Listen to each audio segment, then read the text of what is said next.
Halo guys, kenalin gue Zian. Ini video 1,5 gue di YouTube.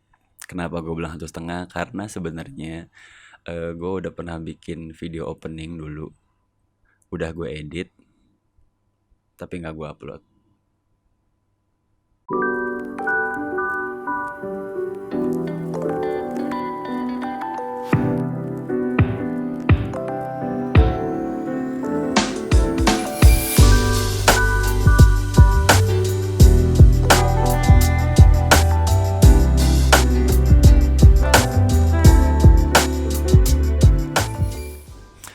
Buat lo yang ngikutin gue di Instagram, mungkin pernah ngeliat instastory ini. Itu adalah video dimana pertama kalinya gue bikin opening untuk video YouTube. Itu adalah tanggal 20 Mei 2021, yang dimana dari hari ini adalah 3 bulan, hampir sekitar 3 bulan dari hari ini. Itu udah gue edit, udah gue masukin audionya, dan gue berhenti, nggak gue upload.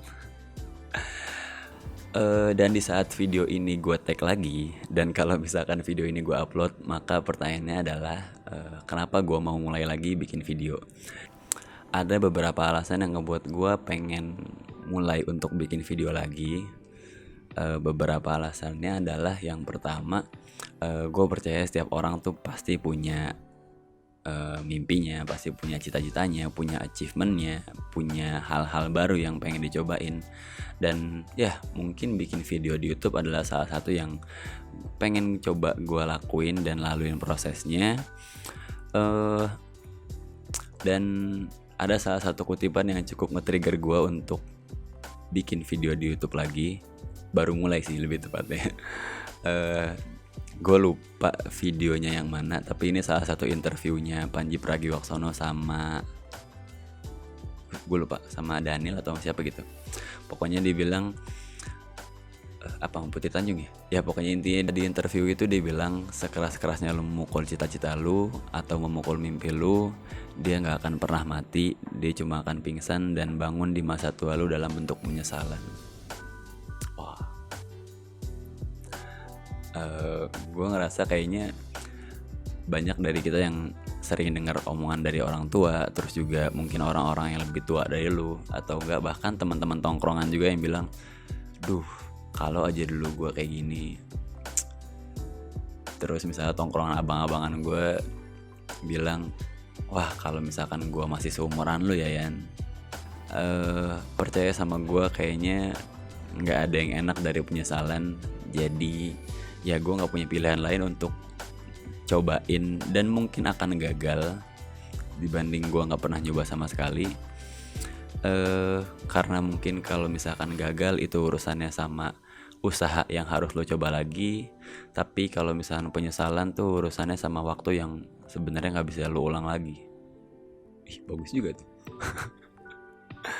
Nah, terus yang kedua adalah, ya gue cuma pengen punya habit untuk bikin konten secara berkala aja. Yang menurut gue itu bagus untuk produktivitas gue. Terus juga gue lagi banyak membenahi aspek-aspek kehidupan. Wah. Terus juga mumpung sekarang lagi PPKM dan banyak waktu di rumah aja, jadi ya gue pakai waktu gue untuk, mungkin gue luangin untuk bikin video di YouTube.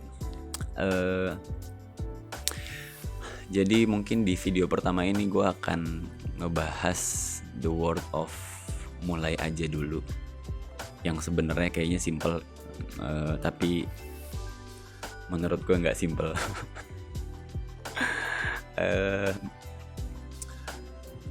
Sering banget denger orang udah mulai aja dulu. Sebenarnya terdengarnya emang gampang untuk beberapa orang, tapi buat gue sendiri ada mungkin beberapa hal yang harus lu lewatin sebelum lu sampai ke tahapan mulai aja dulu.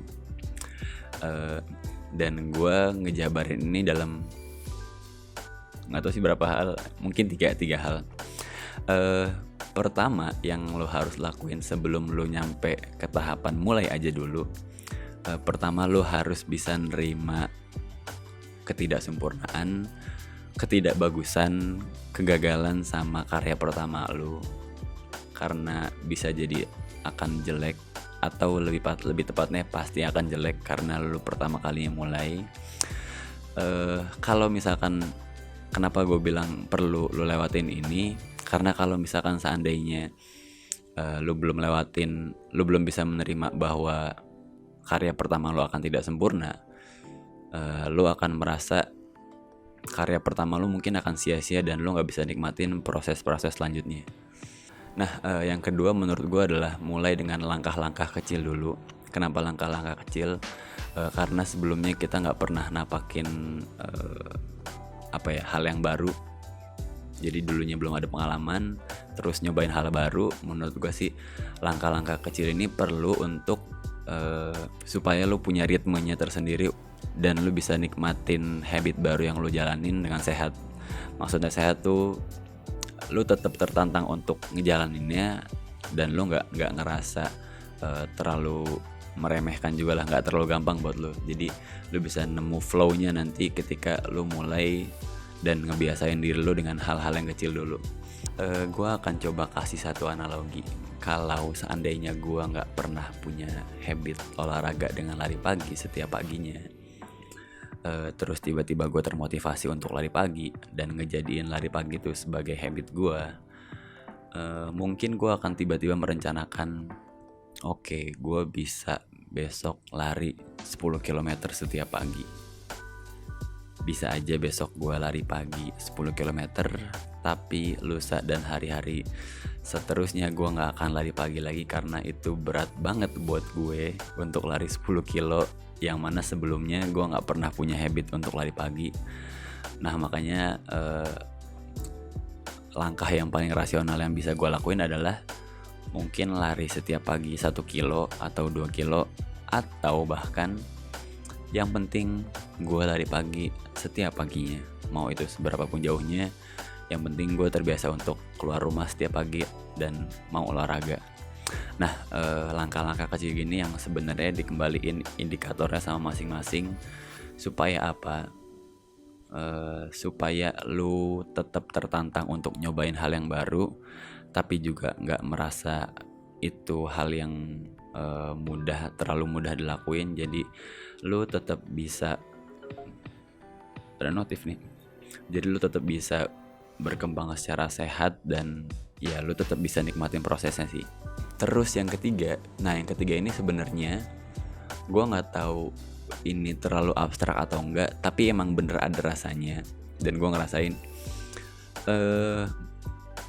Yang ketiga yang harus lu lakuin adalah lu coba untuk tarik mundur diri lu dari ekspektasi tentang masa depan, terus lu bawa maju diri lu dari persoalan-persoalan lu menyesal tentang masa lalu, dan ya lu cukup hidup sepenuhnya hari ini aja.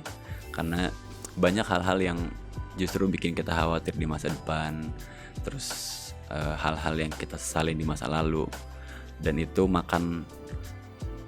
ibaratnya makan memori di hari ini, dan itu yang ngebuat kita terlalu banyak mempertimbangkan.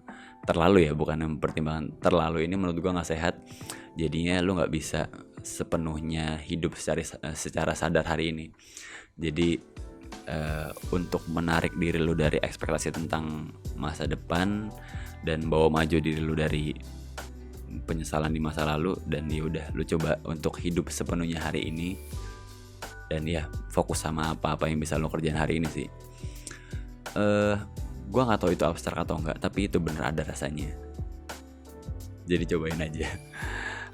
Kalau misalkan lo yang mau mulai hal baru, tapi bingung caranya kayak gimana, mungkin itu salah satu yang gue saranin. Belum tentu works di lo juga, tapi ini yang works di gue. Dan kalau misalnya lo gak ada opsional untuk pakai cara apapun, ya mungkin itu yang bisa lu pelajarin. Jadi ya gue mau bikin video di YouTube. Gue nggak tahu ini akan makan waktu berapa lama. Bisa jadi tiap 2 minggu sekali, atau mungkin lebih cepat, atau bisa jadi lebih lambat. Kita lihat flow-nya nanti gimana. Dan mungkin lo yang nonton video ini lagi di fase ketakutan untuk mulai hal yang baru. Ya semoga video ini membantu lo untuk memulai.